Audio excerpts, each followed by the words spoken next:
directamente desde la ciudad de Quito, Ecuador, siendo uno, Juan 17. Todos hemos leído un poquito de la historia de Jesucristo, nuestro Señor y Salvador, que nació en un pesebre. Y muchos de nosotros hemos también leído un poco de cómo Jesucristo trabajó con su padre, el carpintero, José. Cuando en un momento dado Jesucristo realiza un milagro, la gente le dice, se comenta entre ellos, no es este el hijo del carpintero, o no es este el carpintero, no es este aquel que hacía mesitas, sillitas, etc. Y en la película Pasión de Jesucristo hay una escena muy bonita en la que Jesús está cortando las patitas de una silla y está allí con su madre. Es una escena en la que colocan o exponen o manifiestan en la película, se hace una dramatización de un Jesús, un ser humano que comienza a cortarle las patas y como que intenta nivelarles a las patitas de la silla y pues se va haciendo tal vez más pequeñita, más pequeñita y más pequeñita. Un Jesús que trabaja, un Jesús que está realizando actividades como tú y como yo, un Jesús que camina por las calles de la ciudad, un Jesús que va a pescar con aquellos que estaban pescando y en medio de esa situación un milagro se lleva a cabo. Un Jesús que multiplica panes y pescados cuando estaba compartiendo la palabra, estaba bendiciendo, estaba dando un sermón. En ese tiempo no se llamaban prédicas.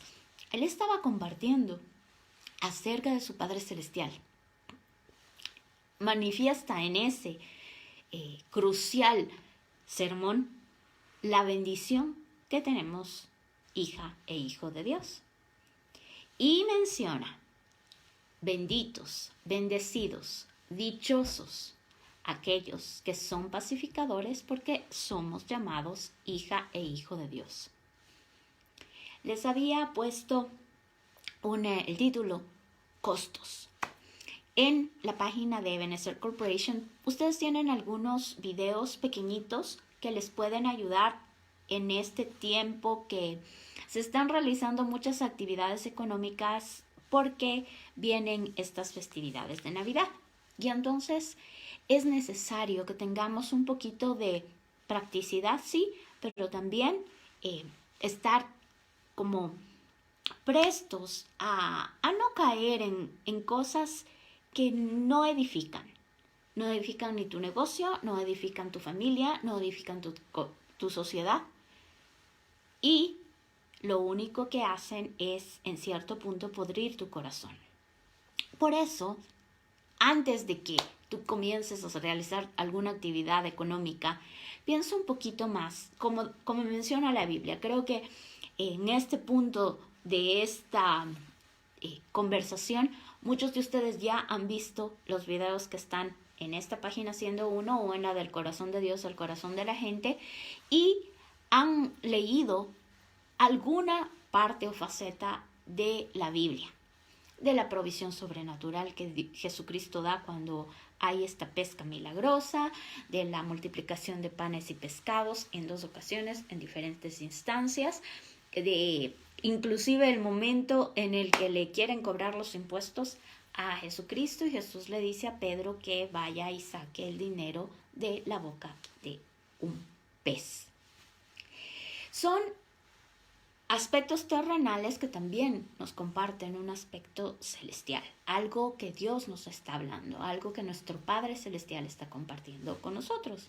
Y esto de los costos es un término contable, financiero, gerencial, direccional, que habla sobre el costo-beneficio, es decir, algo que tú haces para obtener un ingreso. Está directamente relacionado con el ingreso que tú tienes. Por ejemplo, hay costos fijos y costos variables. En una panadería, el costo fijo sería el arriendo o la depreciación. Depreciación es el valor que se va disminuyendo en un local, en un edificio, en una casa. El costo de tener los panes, la panadería, los elementos de almacenaje, las cosas de distribución, ese lugar. Y todo lo que te cuesta en un inicio, y es algo que independientemente de si vendas 10 panes o 100 panes, estás pagando igual diariamente o mensualmente. Pero puedes hacer un análisis de cuánto vas a pagar diariamente, como por ejemplo, si estás pagando de arriendo $300, sabes que $10 vas a tener que diariamente poner para el pago de ese arriendo. Ese es un costo fijo. Independientemente de si vendes zero, absolutamente nada, o si vendes muchísimos panes, ese es un costo fijo. El costo variable es la cantidad de harina, agua, mantequilla, relleno que tú pones en el pan y que es directamente proporcional al número de panes que tú estás produciendo. Y ahí lo variable es la cantidad de harina, estos costos que van directamente relacionados con el ingreso que tienes. Por ejemplo, si tienes un negocio que realiza pintado de uñas, te estoy poniendo un ejemplo. Entonces, lo directamente relacionado con 5 pintados de uña es el costo del pinta uñas, ¿verdad? Porque estás teniendo que gastar, o que no es un gasto porque es algo que te va a dar un ingreso. Te pagan, por ejemplo, $5 por el pintado de uñas y tu costo variable es $1 por cada pintado de uñas. Sin embargo, si ese pintado de uñas lo estás realizando dentro de un local, pintes 5 uñas o pintes 20 uñas, vas a tener que pagar el mismo arriendo por ese local. Por eso es que muchas personas ahora están realizando a domicilio, ¿verdad? Porque ahí el costo inclusive del transporte se transmite pasa a ser un costo variable. Porque si haces un pintado de uñas, pagas el taxi del pintado de uñas y llegas y haces y tienes el ingreso. Por eso también es un poquito analizar. Voy a pagar $5 por el taxi y me van a pagar $5 por el pintado de uñas. ¿Cuál es mi ingreso? Es analizar un poquito más allá, ¿verdad? De ponerse a realizar cosas o un poco es tener ese dato certero de lo que estás recibiendo, de cuáles han sido tus costos, y allí ya comienzan también tus gastos, ¿no? Ya tu gasto de alimentación, que es directa o indirectamente proporcional, etcétera, etcétera. Y esto muy explícitamente ya a niveles de ingresos económicos mucho más altos está en la página de www.sri.gov.es,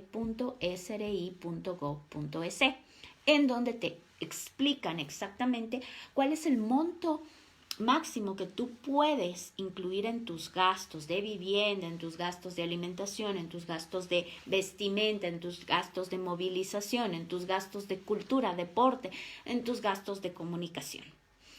Para que esos gastos sean deducibles. Deducibles quiere decir que tu ingreso es 10,000, tú puedes deducir, quitar de esos ingresos, no quitarte, sino deducir de esos ingresos para que el impuesto que tú tienes que pagar sea menor.